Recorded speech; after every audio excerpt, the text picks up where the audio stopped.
Oh, no, I appreciate it. What an honor it is to be up here to represent the University of Miami and being a part of this historic conference. But I also want to start just before we get started of just thanking Coach L and Coach Larinaga for the last 14 years. Not only everything he did for the University of Miami, but also for the conference, but also as well as for the game of basketball. For me, starting this journey is my first year head coach and first time running the program. It was important for me to kind of make sure I built my foundation with guys who had pride in being at least from the state of Florida or from the area. I think it's hard in this day and age now with this portal and how things are to really get guys to buy into the university, and that's my job to get it. But at least this first year, I wanted to start it with guys who had pride being where they're from. And these three guys I brought with me, Tre Donaldson, Malik Reneau Ernest Udeh, were the first three guys that I attacked in the portal and wanted to build it with. One, with them being from the state, but also just watching them and my foundation and how I want to play and how I wanted to build this team. I knew I wanted these three to be kind of the core, especially in building the first year of this program as well. So I'm excited about where we are and where we're headed and our opportunity to compete in the ACC and also in our schedule in the preseason as well this year. The thing I wanted to really make sure we established right away was just a culture of defense. And that's kind of my background and where I'm from and what I've been able to do.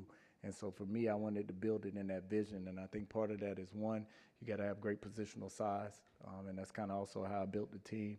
And in doing that, it also gives us great versatility on that defensive end. I felt that was the way to be most competitive right away, especially in this league.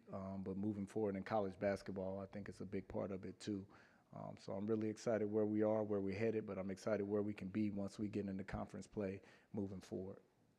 Coach, thank you. Folks, we'll move the microphones around the room. If you have a question, please identify yourselves and the agency that you're with. And Coach, your first question will come right up front, first row left. Coach, Dan Tortora, wakeupcalldt.com. You, in that intro, talked about Jim Larinaga, what he meant to this program. To go a little bit deeper into maybe what he means to you and what that connection is, if you have a deeper connection with him.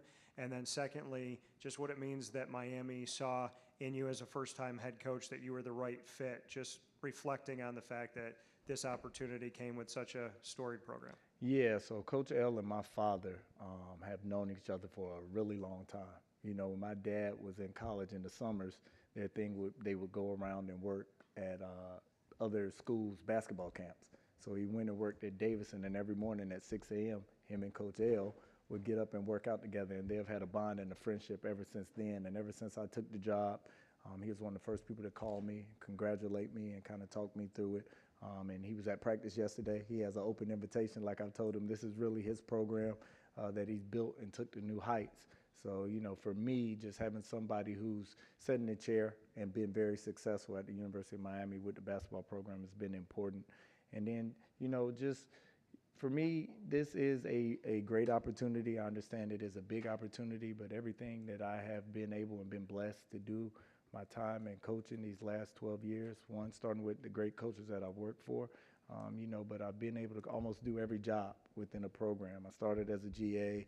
I was director of operations. I've been a head coach, associate head coach. Assistant coach, associate head coach, offensive coordinator, defensive coordinator, recruiting coordinator. So I've done a little bit of everything.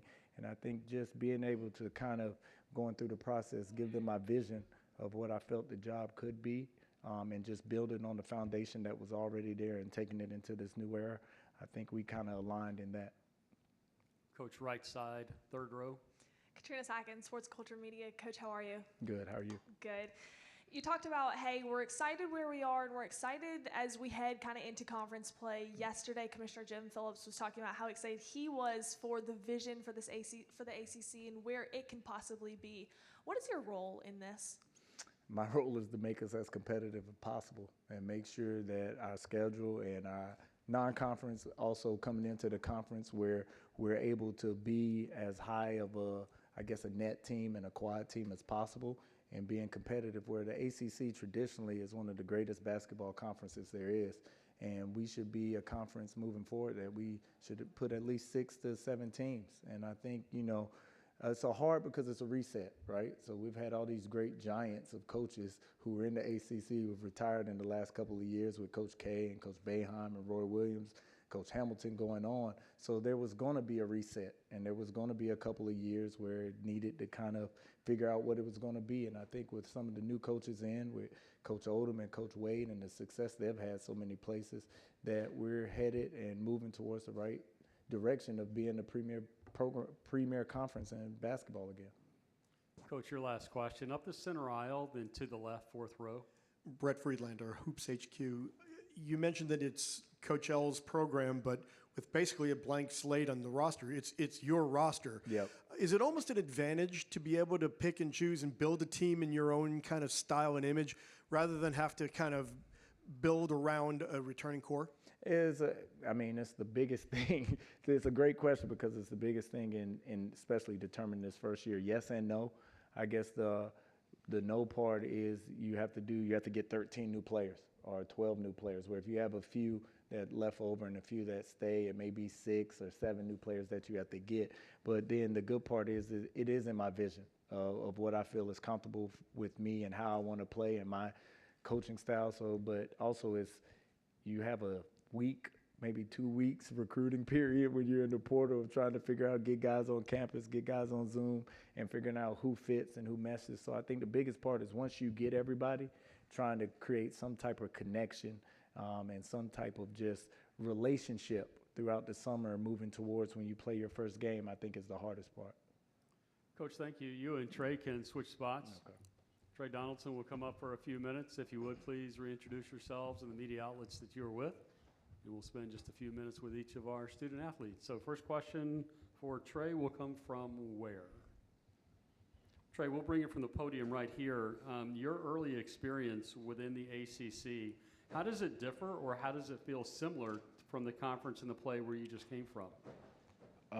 From what I know about the ACC, it's a very physical league, very fast-paced league with a lot of different talent in it. And me coming from the SEC and the Big Ten, I have a small familiarity with it. So just me being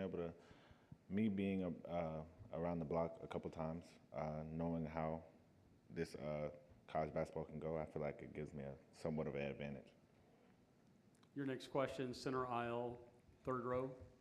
Jay Jacobs with Greenville Sports Media. Trey, whenever you was looking for a school to go to, what was it about Miami that made you want to come? Just a staff that not only believed in me, but that can help me and that I can help the staff as well. Just a staff that I'm familiar with. A lot of the coaches we have, I'm familiar with. I've been around since I was little. So, and a staff that can help me with the little things.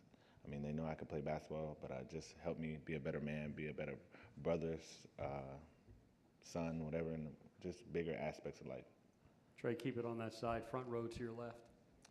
Trey, Dan Tortora, wakeupcalldt.com. To be in this place where you have a new head coach and a new roster and being a part of that, it essentially is that new chapter, that fresh page, that new era for Miami basketball. What does that mean to you that you get to be a part of this clean slate, so to speak? It means a lot. We have a great team, but not only just a great team, a great staff, and just being able to get a fresh start and do something that's bigger than you. Playing for the University of Miami, coming in after a rough year they had last year, just being able to give them a fresh slate and a new spark and a new energy is our biggest thing. Trey, your last question to the right side about the fifth row in the middle. Richton Cunningham, Fox Sports Radio, Charlotte. Trey, you're from Tallahassee. I believe I read somewhere that your mom played softball at Florida State. Yes, sir. So what does she think about you playing for the rival university?